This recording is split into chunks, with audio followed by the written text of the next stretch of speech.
Welcome to Redundancy Matters with me, June Hogan. I'm a qualified career coach, an outplacement specialist, and I've got a background in HR. And I'm the founder of outplacement services provider Wildwood Coaching. This is the podcast where I help HR professionals and leaders managing redundancies to put people at the heart of the process. In today's episode, I'm joined by Anne Cannings, a retirement planning partner who works with organisations to help employees navigate retirement, something that can often coincide with redundancy. We'll be talking about what it really means to leave well, why retirement isn't as straightforward as it might seem, and how we as HR professionals can make a lasting difference by approaching these moments with care and sensitivity and opening up the conversation. I really hope you enjoy listening to today's episode. And if you want to go deeper into managing redundancies, you'll find the link in the show notes to register for a free monthly lunch and learn session where my colleague and redundancy expert Robin and I explore different aspects of managing redundancies. And you'll also find lots of resources on my website, wildwoodcoaching.co.uk. Okay, let's dive into today's episode.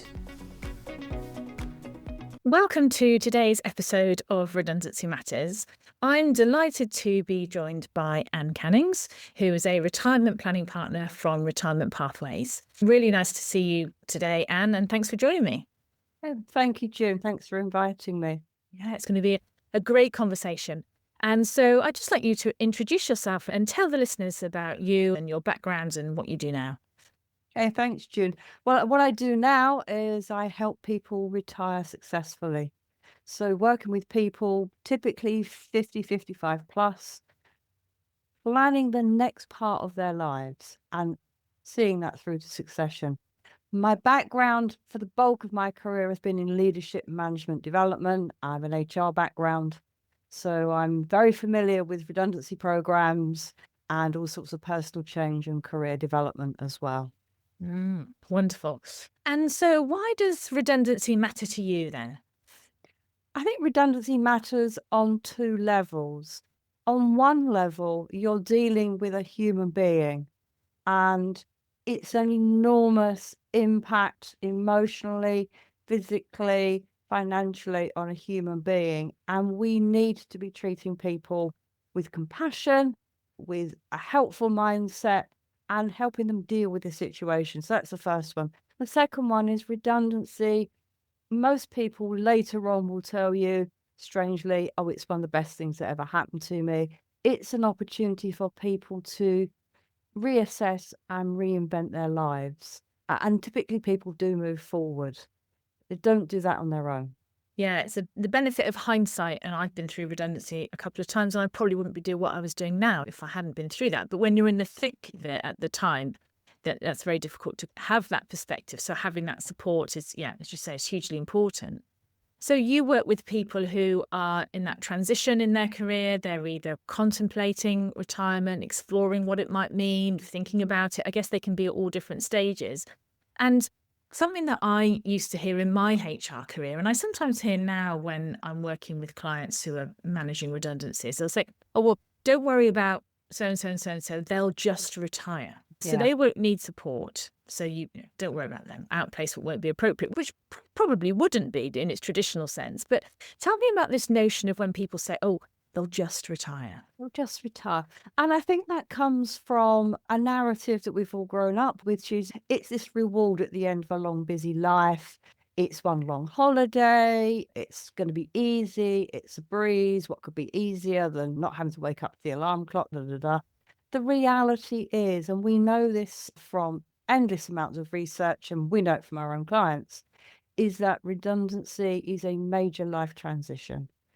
And at least a third of people struggle with it. That's probably higher because that third is self-reported. And if you compare it to someone maybe making a big job shift, if you leave one major job and you're out there moving your career or moving to another one, you sort of know what you're moving to. So you might be nervous, you might be excited, you're probably anticipating some things, but at least you've got a job description, however accurate that might be. You've probably got a boss, you've got some structure, you'll be given some goals. When retirement happens, none of that takes place in the second part of the transition. there is nothing, and you've got everything to put in there for yourself. Mm. And generally speaking, people don't have many role models to follow either. So it's like a big blank open sheet, and that's okay if we're going on holiday for a couple of weeks. Maybe people quite like that, but not for the rest of your life. Yeah, absolutely. It's that major transition. And in your experience, redundancy can be a trigger for some people Yeah. who may have been something at the back of their mind at whatever stage they are at in their career. And some people are forced into having to contemplate what retirement might look like kind of after redundancy.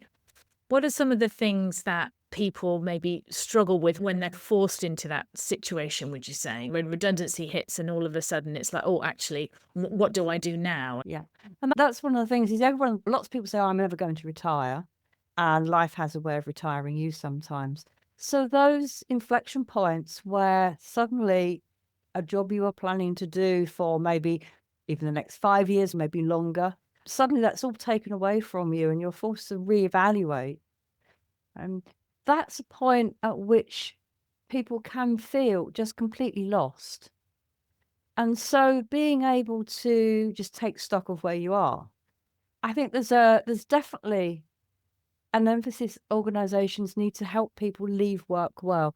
Some of the trauma that people feel when they no longer perhaps have their long cherished full-time career, something they've worked on for many years, when that gets removed, one of the things that gets removed is their confidence. And this idea of, we call it leaving work well. So enabling someone to take stock of where they are, what their perhaps unfinished goals are. Can they leave everything tidy? Leave it feeling like they've done a good professional job. And Yeah. that is part of redundancy planning for lots of people, is feeling that they've left work well.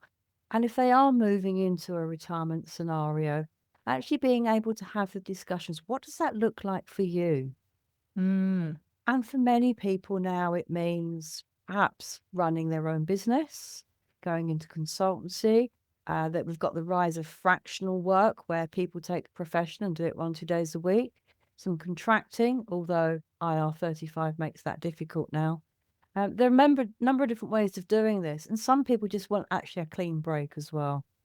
Um, and we do hear lots of people who say, particularly if they've been through a redundancy program in their late 50s or early 60s, they feel quite beaten up. It can feel quite brutal. I'm sure that's no one's intention. That's just how it feels. And they actually need a period of self care. Mm. So helping someone think that through is really key. Absolutely. And you talked there about the kind of redundancy planning, and inevitably, depending on the size and the scale of a restructure, there'll be information and data that's going to be gathered up front. And inevitably, there will be people on that list potentially who are impacted, who are in a certain age bracket. And I'm wondering, what advice would you give to HR professionals who are supporting individuals who in their 50s and 60s? And clearly it's a bit of an elephant in the room, isn't it? It is. You Yeah. can't just kind of boulder in and assume that somebody is of a Yeah. certain age, therefore that'll be. So how can HR professionals tread that carefully, offer that support and care, but make sure they're not going at it like a bull in a china shop? And I think we've got lots of evidence to show that people, particularly 50, 55 plus, are thinking about these things, and they too feel awkward about having the conversation. So it's definitely the elephant in the room. I think from an HR perspective, what we know is that people's career aspirations shift. So asking people about, what does success at work look like now? What do they get most pleasure from? How do they see their work developing? And if you've got the trust right, and we all know that's quite difficult to do, if you've got the trust right, just having those conversations. So for lots of people at that end of their career, they'll often talk about giving back. They'll often talk about, actually, if I was offered, I would like part-time. So just do things like, if we were to offer part-time working, and that's becoming legally much easier to do, as much further up the agenda, how would you feel about it? Hmm. What are you really enjoying in your work right now? And often what we find what people are enjoying is mentoring other people. They don't necessarily want bigger roles, they'd like things which are more interesting. And actually, we just need to get over that mindset of the next role is the step up. The next role might be sideways. The next role might be the one that enables you to bring someone else on. So I think if we couch it in terms of what you want from your work, what do you find most interesting, what's most satisfying to you, we start to build the environment for those conversations. Yeah, so it's almost that notion of, I mean, that's kind of it's a career conversation, isn't Yeah. it, that you talked about there? Yeah. And in an ideal world, it wouldn't be the first time that someone has that discussion with someone when they put them at risk of Yeah. redundancy. Taking that step back and thinking about supporting people who are in late 50s, 60s, whatever it might be, in getting them to think about what does it look like. So then if they are put at risk, it's not a conversation that is so awkward. Yeah. It's not a new conversation. So Mm. one of the things I'm heartened and I'm increasingly finding when I talk to employers is that now, I mean, I had one yesterday, an employer that said, "Now I've got people who are 40 plus, and I'd like to run some webinars and workshops for them about thinking about retirement." And we would say, certainly by the time you're 50, 55, aside from the money, you need to be thinking about all the other things. Those that retire well have been working on it for many years. They've Mm. been starting to think about what replaces some of the things that work gives us, like structure and purpose and social contact. So from that perspective, as employers, if you're just normalizing all of that, and so most employers that we work with, they would not say, "Oh, on your 55th birthday, here's your reward, go on a retirement workshop." Clearly, that would be very inappropriate. What they are doing is putting it in a much wider landscape and saying, "We offer these workshops for people who want to go, whatever their age." Mm. Right. Uh, So that's encouraging people to self-select, to opt yeah, in, yeah, and that, I guess, there's no pressure there. It's just information yeah. giving. So what sorts of things would you cover in those sorts of workshops? So we cover everything from the very, very practical to the really deep. Mostly in that order. So we will cover very basic things like, do you have an up-to-date will? Actually, we all should have a will. Anybody with any assets, especially those with children, really should have a will. Lots of people don't. It's one of those things you're always going to do. We'll talk about financial planning from a non-regulated perspective. Have you got a grip on your finances? Do you know where they are? What sort of things would you need to have ready if you were to go and talk to a financial advisor? Do you know where your pension pots are? Lots of people don't. Lots of people have moved jobs lots of times now. So that's an issue for people. So we can help those with the practical. We'll deal with some of the health aspects. Are you going to be needing care? Are you going to be caring for someone else? Actually, a huge amount of people leave the workforce, and redundancy would be a typical situation. It's just the tipping point. They've got elderly parents, and suddenly it's been taking up quite a lot of their time. And suddenly, oh, well, it's an opportunity. And they just become full time carers. Nobody expects to start their retirement that way. So, those practical conversations. Then we'll talk about things like, well, actually, what are you going to do? Which is normally people's first question.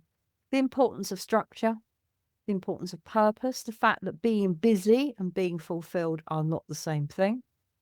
We will talk around issues around identity. So we're getting quite deep now. And we'll talk about things like social networks. So for lots of people, their social contact comes through work.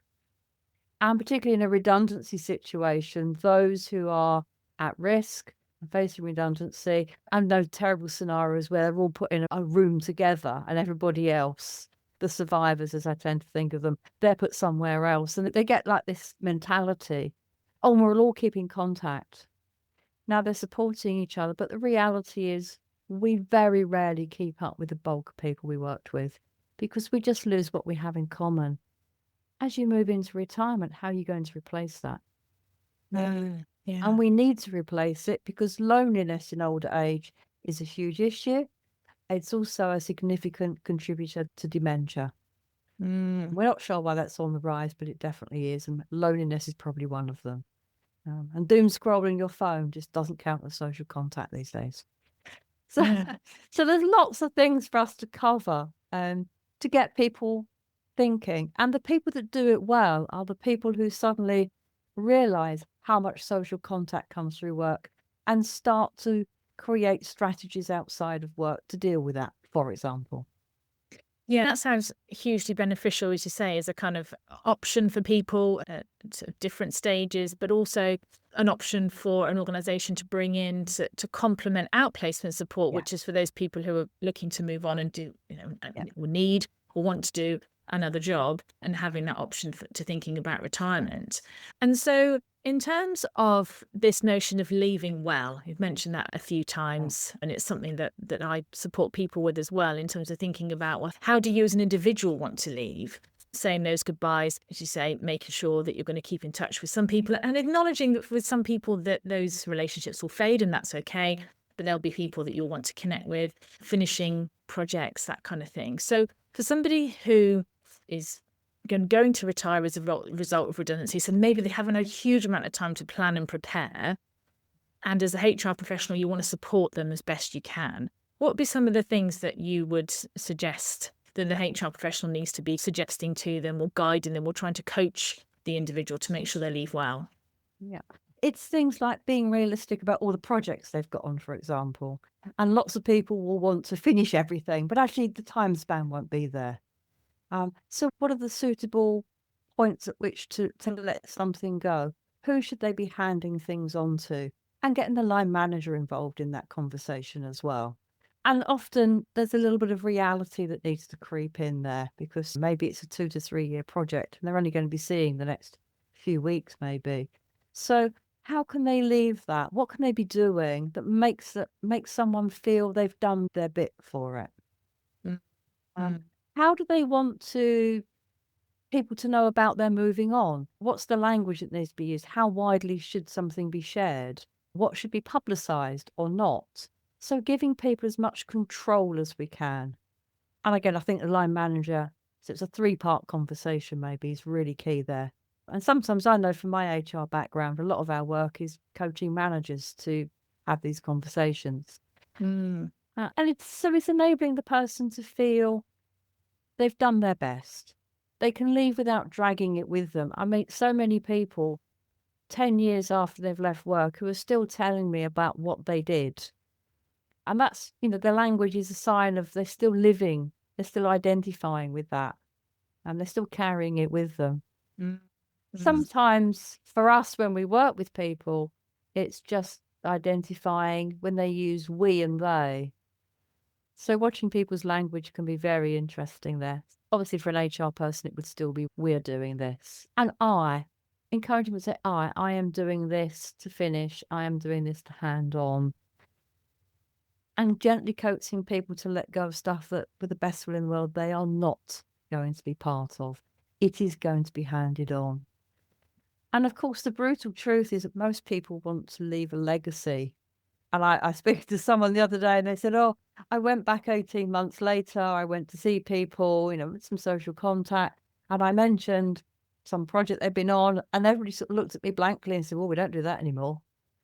And that was really hurtful for them Really? because they put a lot of work into it. So actually that reality, helping people understand that the organisation will move on. And one of the ways we found it's really helpful is to say to people, remember when you came and you joined. And didn't you want to start new things and implement things or change things? And that's what the people coming after us will do. And that's okay. That's what happens. Otherwise, we'd all still be writing with quill pens and ink.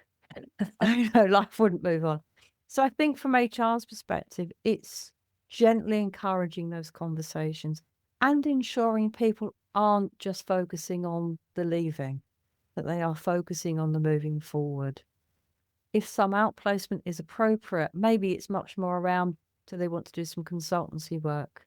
How will they set that up?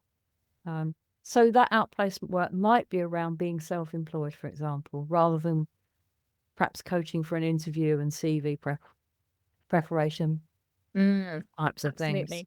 And what you talked about there is when you're supporting someone who is leaving to retire, those are the lasting impressions, more or less, that they will have, lasting memories of leaving, unless they choose later on to do some consultancy and plans change.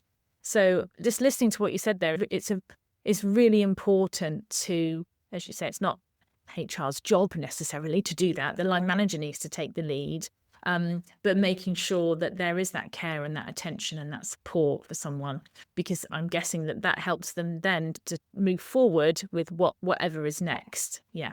Yeah. Mm. And sometimes that can be for those HR people who have an interest in people and their welfare. And people have more and less time for these things. Some of the things is getting people to write their own story at the end. So if there's some sort of in-house publication and someone's quite well known, maybe they get to write their own leaving article about things they've enjoyed or done, bits they've liked working on or something like that. Because again, that act of writing it is important for the individual. And we do that quite a lot with people. If the last bit's been pretty brutal, it can really colour maybe 40 years of quite successful work, but they only focus on the last year or something. Actually, no. Think about what you've done. Think about where you started. Think about what were your achievements and get people to write about those. Yeah. So a little tip for HR person, if you've got someone who's incredibly negative, one of the things encouraging people to do is just write it down. Write your work life story and reflect on all the successes you've had. Yeah, that's involving someone as well in the leaving process and what that looks like and what they want to be remembered for and how they want to be remembered. And I guess if you're sort of reflecting on the sorts of clients that you've worked with and individuals that you've supported, what would be some of the key themes that people struggle with maybe in thinking about retirement because they've never thought about them before? They never thought that they were important before. I think that's what I'm trying to say. Yeah. And yes, particularly people who've buried themselves in a very busy career, they may actually be personally quite unaware about themselves. So, again, some things that HR can access, you might have them on your in-house resources. Have you got things around personality questionnaires that let people know what sort of person they are, what they're likely to enjoy? So accessing some resources you already have. We would encourage organisations to carry some resources that you can point people to. There are so many books, so many podcasts, so many websites, but pulling together a resource as we would with someone who is in a more traditional outplacement environment and bring together some free-to-air resources. They don't cost you anything as an employer. You'll have to invest a little bit of time, but to help people look at those, to focus back on themselves. Yeah, and particularly you mentioned there are people who've invested a lot in their career, and that doesn't necessarily mean very senior people. It can mean people at all levels. Yeah. Do you find that there are different challenges for people in terms of their seniority maybe, or in terms of the kind of work that they have been doing when they think about retirement, or is it across the board? It's across the board. So one of the questions we frequently get asked, is it just senior people that need this? The people what we might traditionally call the professional, highly invested careers? Maybe a little bit more, but you can't be distinct about that. Is it different for men and women? No. It seems that all of us as human beings, no matter what we do, we all experience very similar things in this transition. And so the good news for HR people is that by and large, the type of support needed is very similar. You don't need to focus too much if you haven't got the resources on specialising in one thing for one person, one thing for someone else. So it's even someone who may be doing a very quiet desk role somewhere that hardly says a word to anybody but beavers away. It might work is their whole world. Set that against someone who's a seasoned professional. They move jobs every 3 or 4 years. They're very confident about what they can do. And yes, they might not have been contemplating retirement at this stage, but having seen the new opportunity arises, they'll be grabbing it with both hands. It's nothing to do with seniority, much more to do with the individual. Yeah. And just reflecting on what you've been saying there around this notion that we can't predict when redundancies might be on the horizon. One thing that we can do as a profession is to offer that support, that proactive support on an annual basis, maybe, I don't know, depending on, the frequency, the age profile of the workforce. And therefore that leads into then potentially having those career conversations, those line management conversations, which then makes, when redundancy is on the cards, it makes it easier to have that conversation. People have got the information, they feel a bit more aware. And then thinking about, as you say, depending on your resources, depending on what you've got available to support people, not everyone can offer support due to financial reasons, but at the very least gathering some of those free resources, free information, and providing that ability to allow people to leave well, to leave in a way that is going to kind of leave those lasting memories and help them create that legacy during that time. Those are the things that I'm really taking away, which when I reflect on my previous career and supporting redundancy programs where individuals would have left for retirement, some of those things I would never have thought about. So hopefully there's things that people will have already been doing, and others may have just come up with that list and from our conversation thought, wow, yeah, there's loads I can go away and do. So yeah, I've really enjoyed those insights. Is there anything else you want to kind of add, Anne? That was my kind of summary, but did I leave anything out? I would say what you've touched on is normalise this part of the employment contract, as it were. Normalise the fact that pretty much all of us will leave a standard paid environment at some point with some employer. And if you have those sorts of things in place, they don't have to cost a lot of money. If you have those sorts of things in place, they're part of your reference point of career development material or whatever you're carrying for people, your well-being offering. Lots of what we do actually sits inside a well-being offering because it's about the well-being for the future. So if you sit it inside there, you make it normal, you bring it into everyday conversation, you treat it as almost like the next job move, and make it part of people's lived experience at work rather than, and when they drop off the end, they retire, like that. They go out the door and they go somewhere else. Make it part of that. The best people start planning at least 10 years, 5, 2 if we're lucky, years in advance. But introduce that as a way of being there to whatever you can with your resources. Organisations like ours, we carry lots of free resources. Sometimes we enable organisations to put those on their own internal systems, for example. There are many other organisations that would do the same. So access all of that. Put the work in now because, as you say, you never know when redundancy programmes will hit. And we can't predict who might see it as an opportunity to retire. No, absolutely. So, Anne, where can people find you if they want to find out more, just connect or tap into some of those resources? Well, I'm all over LinkedIn, hopefully. So if they search Anne, A-N-N-E, Cannings on LinkedIn, I should pop up and you'll see my links to Retirement Pathways. We have our own LinkedIn page. I've confessed we're less good at Instagram and Facebook. Well, me too. I'm no good at them either. No, so less good there. You can go onto our website, www.retirementpathways.co.uk.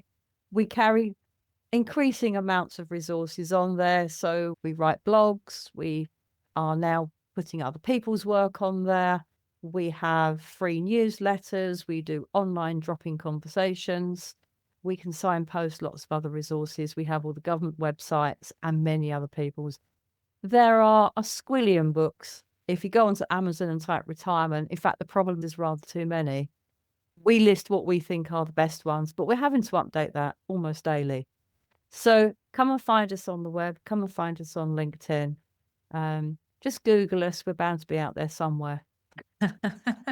Wonderful. And I'll put those links in the show notes as well. And I've so enjoyed our conversation. And there's been so much practical advice and guidance, which is what I love. And I knew that our conversation today would be able to do that for people. So I hope people listening have found it as useful and interesting as I have. And do connect with Anne and go and find out more about what we can all be doing to support people to think about retirement. So thanks, Anne. Thank you very much, June. We will happily talk to anyone about this topic. Thank you very much. Thank you so much for listening to the Redundancy Matters podcast. I hope you found today's episode helpful. It would mean a lot to me if you would follow, rate and review this podcast wherever you listen to your podcasts, as this helps it reach more people who are managing redundancies. Let me know what you thought, and if you have ideas for future episodes, I'd love to hear from you. You can find me on LinkedIn, June Hogan, and get in touch via my website, wildwoodcoaching.co.uk, where you'll also find more resources to help you manage redundancies. I hope you'll join me again soon for the next episode of Redundancy Matters.